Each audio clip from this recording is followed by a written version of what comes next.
Hi, Scott Young again with Certified Christmas Lights. We talked about in our introductory video the free training program that we're offering for everyone, and this is the start of it.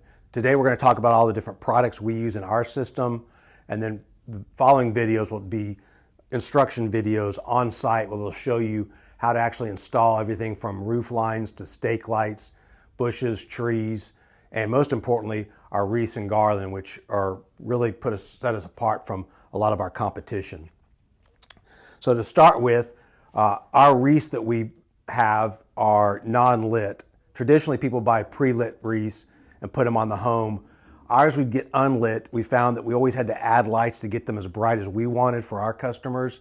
So now we just buy unlit wreaths and we string the lights ourselves on the exterior of the wreath. It gives them a fantastic look, but more importantly, it's way cheaper than pre-lit. So you use less bulbs, get a better look for a less price. And then we also finish all of our wreaths off with our structured bows. They have gold trim. We also get them in silver, but this is the most popular, so we're showing you that today. What's nice about them is they have wire to them, so you can actually structure them, and that's why we call them structure bows, is you can actually move the bow in the different directions that you want or fluff it differently than others. And then we have our garland, which is a thick 14-inch garland that, again, we put the lights on the outside. We don't get it pre-lit, and you can see that here in the video as well. So now I'm going to talk about some of the lights we use and also some of the accessories and some of the tools that are very important during that whole installation process. The first one that we're going to talk about is our C9 bulb.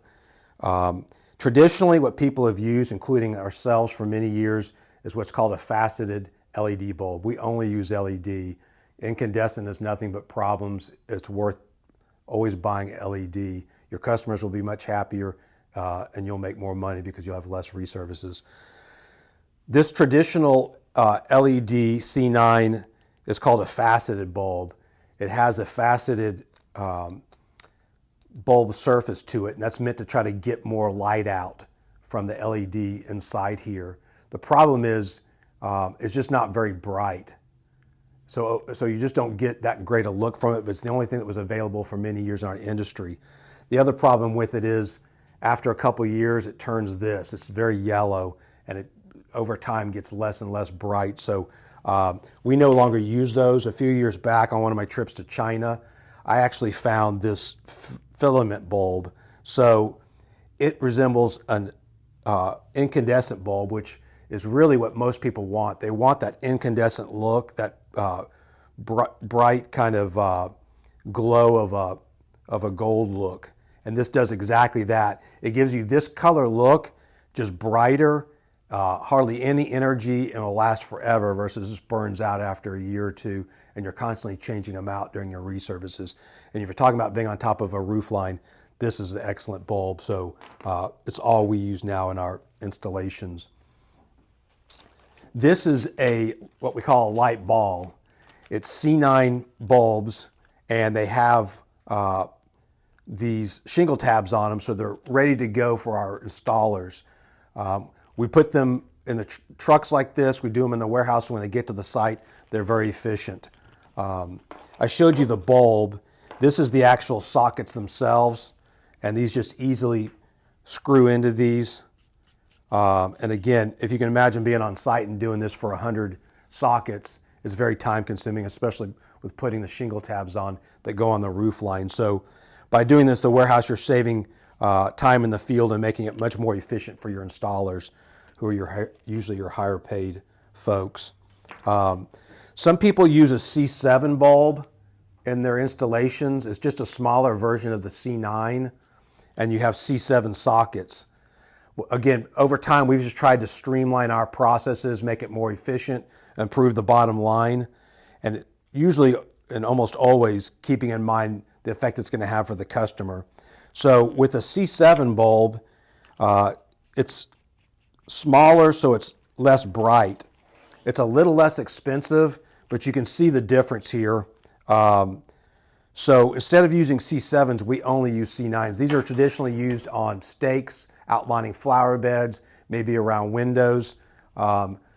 Some people think that it's better because it's not as bright. I've never met a customer that didn't think brighter was better. So we've only used these. It makes it streamlined so you only have one product for your sockets, one bulb that you're going to use for all your outlining and roof.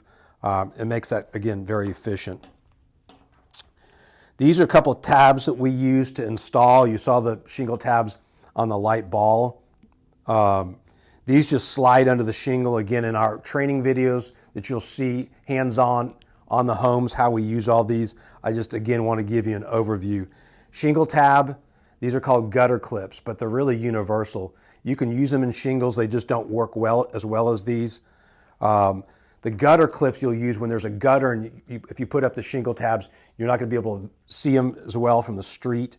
So you'll attach this to the gutter. And again, in our training video, we'll show you in detail how to attach that and how to install it. Something else we found in the last few years for outlining products are these magnet clips. So if you've got a metal fence or maybe a metal gutter, which isn't common, usually they're aluminum, so you can't use these, but you can attach these to the bottom of the sockets and they just clip in. And again, we do this in the warehouse and we'll put light balls together. We always do light balls, and you'll see in one of our additional trainings our trailers and trucks and how we outfit them and organize them, which is, again, important for your efficiency. But you can just put these on a metal fence and it's super fast. I wish all we did was metal fences, and our guys as well, they would love that. Traditionally, what you have to do when you're installing around windows, door frames, around the garages to outline them with the C9 bulbs is you hot glue them. So you want to have hot glue guns. We only use cordless ones, battery charged, and I've got a charger here. The reason for that is when you're moving around, you don't want the cord and having to constantly pull that if you're up on a ladder. Again, it's all about efficiency. And these have chargers that go in the inside of the car. So every time they finish a job, they just put this back in the charger. So when they go to their next job, they're ready to go. Overnight, same thing. But if for some reason, and it happens, they forget to do that or you run out, we always have corded glue guns also. These things are super important, so you want to have a backup in case that the battery does die. You'll also learn that you have backup batteries, so we usually have a couple in the warehouse that we're charging, and they'll bring those with them just in case. The worst thing you can do is not have product or equipment or tools on the job. It just makes for inefficiency, and with this super short season, time is money. And these are the glue sticks that go in them, so one stick will last a long time. You can do a lot of gluing with these, but again, your trailer will have backups for those.